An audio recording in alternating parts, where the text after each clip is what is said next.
A paz do Senhor Jesus Cristo, povo de Deus, glória a Deus. Estamos aqui iniciando este vídeo que eu pretendo fazer diariamente, quando não muito, semanalmente.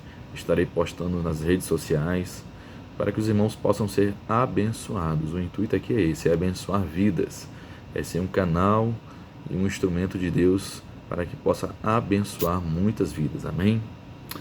Estaremos hoje lendo Gênesis capítulo 25, nos versos 24, 25 e 26. Diz assim: E cumprindo-se os dias para dar à luz, eis gêmeos no seu ventre. E saiu o primeiro, ruivo e todo como um vestido de pelo, por isso chamaram seu nome Esaú. E depois saiu seu irmão, agarrada sua mão ao calcanhar de Esaú, por isso se chamou seu nome Jacó. E era Isaque da idade de 60 anos, quando os gerou. Amém? Essa história dos dois irmãos Esaú e Jacó, é uma história bem conhecida, né? Por que é tão conhecida? Porque os dois irmãos, eles brigaram muito, já desde o ventre, e não foi diferente durante a sua vida, né? Esaú se tornou um homem do campo, um homem caçador, perito na caça. Ele era mais amado pelo seu pai. Seu pai amava mais Esaú por causa justamente da caça. Já Jacó era mais amado pela sua mãe, pois era um homem que vivia em tendas, um homem que cozinhava, um homem que estava ali sempre próximo da sua mãe. Certo dia, Esaú sai para a caça. Não consegue pegar nada. Aliás, a Bíblia não fala se ele pega ou não pega. No entanto, ele estava faminto, muito faminto, quase desfalecendo. Então ele vê o seu irmão cozinhando um guisado de lentilhas e pede aquele guisado para ele. E Jacó, prontamente, ele lhe faz uma proposta: olha, eu lhe vendo este guisado, por apenas o preço será apenas a sua primogenitura. Me venda a sua primogenitura e o guisado será seu. E ele ali despreza a sua primogenitura e ali vende a sua primogenitura. Aqui já aprendo algo super importante. Nunca despreze algo que Deus te deu. Algo que o Senhor deu para a sua vida. Não despreze. Olha quantos exemplos bíblicos nós temos de pessoas que desprezaram algo que Deus a tinha dado. Nós temos o próprio Esaú que desprezou a sua primogenitura. Vocês conhecem já o fim da história, mas estarei contando. Golias perdeu a sua cabeça quando desprezou Davi. Olha só. Mical, a esposa de Davi, desprezou Davi quando ele estava ali dançando, quando vinha trazendo a arca do Senhor. Ela nunca engravidou, ficou estéril. Herodes, ele morreu comido por vermes, pois desprezou também Jesus. Ele morreu comido de vermes quando ele recebeu a adoração, que a adoração só é devida ao Senhor nosso Deus.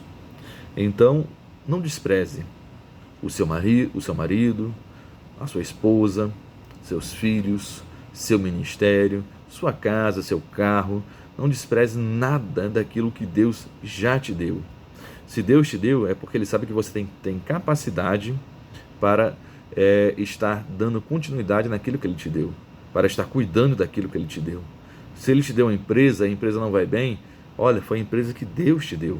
Cuide dela com todo amor, com todo carinho, com todas as suas forças, e você pode ter certeza que Deus irá honrar a sua vida, pois todos aqueles que foram desprezados foram muito abençoados. Então, primeiro tópico dessa mensagem: não despreze aquilo que Deus já te deu. Amém? Jacó, ele vai fugir do seu irmão. A história os irmãos já conhecem. Ele recebeu a bênção que era dele. No entanto, o seu irmão o seu irmão Esaú chama ele de enganador, pois ele afirma que Jacó roubou a sua bênção. Ele não roubou a sua bênção, ele comprou a sua bênção, e não importa se o valor foi barato ou se foi caro, porque foi muito barato. Um prato de lentilhas foi de graça, saiu de graça essa primogenitura, e ele não roubou nada. Ele vendeu, ele aproveitou a oportunidade. Tem muitas pessoas que, por estarem cansadas, por estarem desanimadas, acabam tomando decisões precipitadas.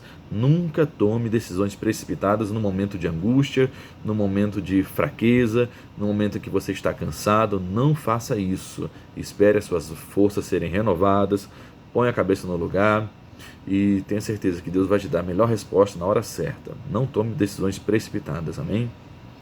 Então agora Jacó ele foge, ele vai para longe, o seu irmão agora tem o intuito de matá-lo. E quando nós falamos de irmãos, quantas pessoas, quantos exemplos bíblicos nós temos de irmãos que perseguiram irmãos.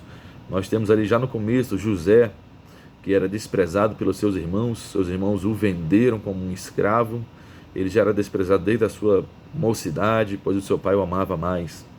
E temos tantos outros exemplos bíblicos de pessoas que foram desprezadas pelos seus irmãos, perseguidos pelos seus irmãos. O próprio Jesus também, ali mais ou menos em João capítulo 7 a 8, não estou enganado, ele e os seus irmãos tentaram prender Jesus. Leia essa história novamente aí na sua Bíblia. Os seus irmãos acharam que Jesus estava louco, eles quiseram prender Jesus, prender de uma forma na sua casa, deixar ele interditado, pois achavam que ele estava louco. Não vai ser diferente comigo nem contigo, meu irmão. Há pessoas que estão no nosso meio, no nosso redor, que não querem o nosso bem, não querem ver nossa prosperidade, não querem ver nosso crescimento ministerial, crescimento como homem e mulher de Deus, crescimento em toda a sua área da sua vida. Elas não estão felizes com isso e por isso vão tentar barrar o seu crescimento a todo custo. Mas aproveite essas palavras contrárias e torne elas ao seu favor. Quando as pessoas disserem que você não vai ser nada, não vai ser ninguém, esqueça elas e olhe o que Deus tem para falar para você. Você é mais do que vencedor, você já é vitorioso em Cristo Jesus. Então pega essas palavras e transforme em bênção para a sua vida, ou simplesmente delete elas e saiba que Deus tem palavras muito mais excelentes para a sua vida. E todas aquelas pessoas, assim como José no Egito, que foram desprezadas pelos seus irmãos, elas cresceram e foram grandes na presença do Senhor. Então saibam disso. Essas palavras não vieram para te machucar, mas apenas para serem um trampolim para o seu crescimento. Amém? Ali Jacó, ele vai passar por uns processos na sua vida, no qual ele sofreu até um bocado, Ele vai ali fugir, vai ali para perto do seu tio Labão. Ali ele conhece duas moças, ele quer casar com as duas moças e ele passa por um processo muito grande. Ele quer casar primeiramente com Raquel, mas a segunda lei tinha que casar primeiro com Lia, que era mais velha. Então ele casa com Lia, ele paga 7 anos por Lia de trabalho, depois paga mais 7 anos por Raquel de trabalho para o seu sogro Labão. Então foram processos no qual Jacó precisava passar. Quando ele volta, após passar cerca de 21 anos, a Bíblia não fala com exatidão, ele passa 14 anos trabalhando pelas esposas, depois passa algum tempo trabalhando para si próprio, para a sua família. Então acredito eu que ele passou mais alguns 7 anos trabalhando para si. Então ele agora volta para a sua casa, para o seu pai Isaac, e no meio do caminho ele tem um encontro com um anjo esse que ele vai lutar com este anjo a ponto de vencer este anjo. Eu fico imaginando agora aquele rapaz, aquele moço que sai da sua casa, da sua parentela, fugindo de um homem, fugindo do seu irmão Esaú, que queria matá-lo, e agora este mesmo homem volta, lutando contra um anjo e vence. E vence. É tanto que o anjo muda o seu nome de Jacó, suplantador, para Isaac, para Israel, que significa príncipe de Deus. Olha só, o homem que era um suplantador agora virou um príncipe. É assim que Deus faz, meus irmãos, quando você passa pelos processos e sabe passar por eles ganhando maturidade, ganhando conhecimento, ganhando tudo aquilo que Deus quer que você ganhe em cada um dos processos. E quando estamos falando de processos, estamos falando sim de luta, de deserto, de vale, de tudo aquilo que nós muitas vezes não queremos passar.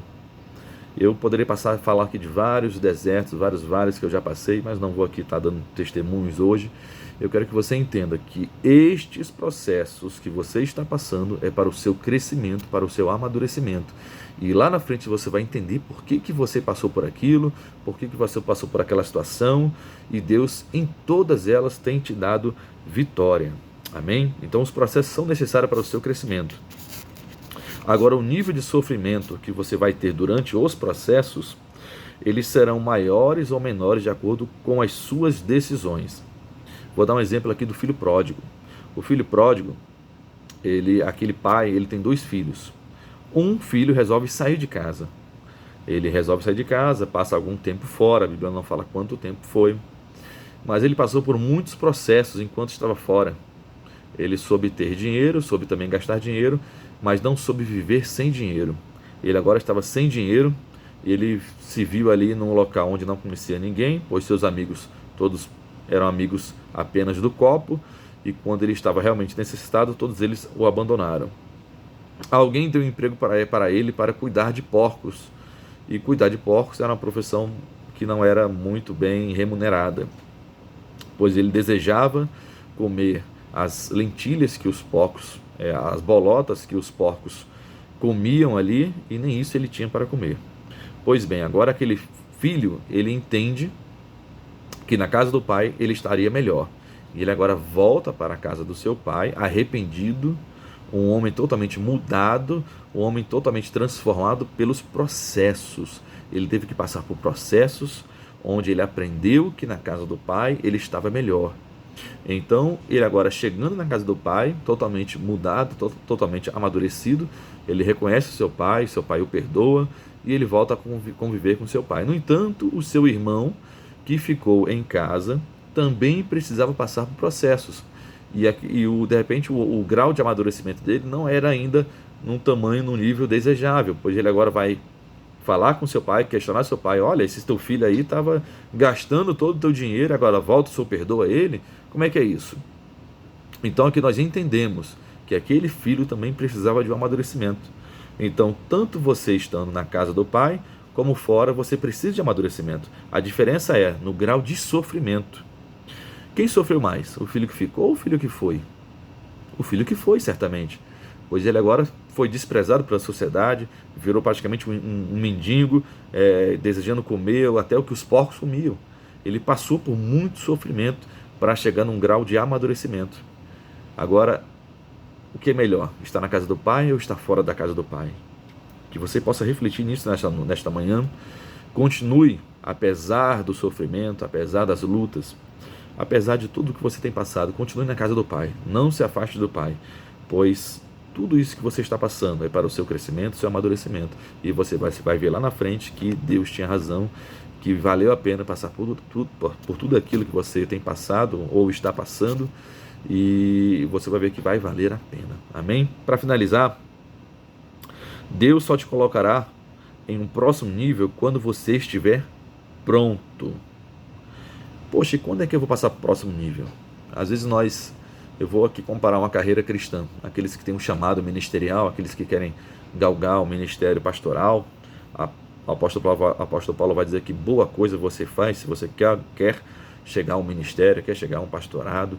Você faz uma boa coisa, é uma boa decisão, trabalhar para a obra do Senhor. Agora, como é que eu passo de nível? Como é que eu chego no nível acima? Sabe como, meu amado, minha amada? Quando você honra o seu nível atual. Você não pode chegar no próximo nível, se no nível atual você não está honrando ele. Por exemplo, se eu dou aula na escola dominical para as crianças, ou dou aula na salinha para as crianças, e eu faço isso de qualquer maneira, eu não estou honrando aquilo no qual Deus me colocou. Eu não estou fazendo da melhor maneira possível, não estou dando o meu melhor, não estou dando o meu máximo, logo não estou honrando aquilo no qual Deus me colocou. E quando você não honra o nível que você está, você não vai passar para um próximo nível, pois você não está preparado. Você ainda não ganhou a maturidade suficiente para isso. E como é que eu sei que eu estou pronto? Quando eu honro, independentemente do nível que eu estou, independente do que eu estou fazendo, onde Deus me colocou, eu estou honrando, eu estou dando o meu melhor. E aí Deus já reconhece isso, e as pessoas que estão ao teu redor também irão reconhecer isso e irão colocar você num próximo nível. E quando você chegar no próximo nível, sabe como é que você vai saber se você chegou no próximo nível e estava apto para ele? É quando você não fica amedrontado por este próximo nível. Uma coisa é você pregar para 15 pessoas, outra coisa é você pregar para uma multidão de 5, 10, 15, 20 mil pessoas. E você pregando para esta multidão, você tem a mesma garra, a mesma coragem, a mesma intrepidez de quando você pregava para 15, 20, 30 pessoas. Então, o próximo nível, você vai ver que está pronto quando você tem esta coragem, esta maturidade para pregar para 15, 20 pessoas, como para pegar para 1.000, 2.000, 5.000 pessoas. É assim. Você não fica amedrontado, não, você já estava pronto para aquilo. Então, meu amado, minha amada, se você quer passar para um próximo nível com Deus, um próximo nível espiritual, um próximo nível de oração, um próximo nível de relacionamentos, honre o seu nível atual. E você vai ver que Deus rapidamente e as pessoas que estão ao seu redor irão ver e contemplar que você já está maduro o suficiente para um próximo nível, e certamente você irá chegar neste próximo nível o quanto antes. Amém? Deus te abençoe, espero que esta palavra venha chegar ao seu coração e venha cair em boa terra e que você possa frutificar, pois Deus quer isso de nós, frutos. Amém? Deus te abençoe e fique na paz.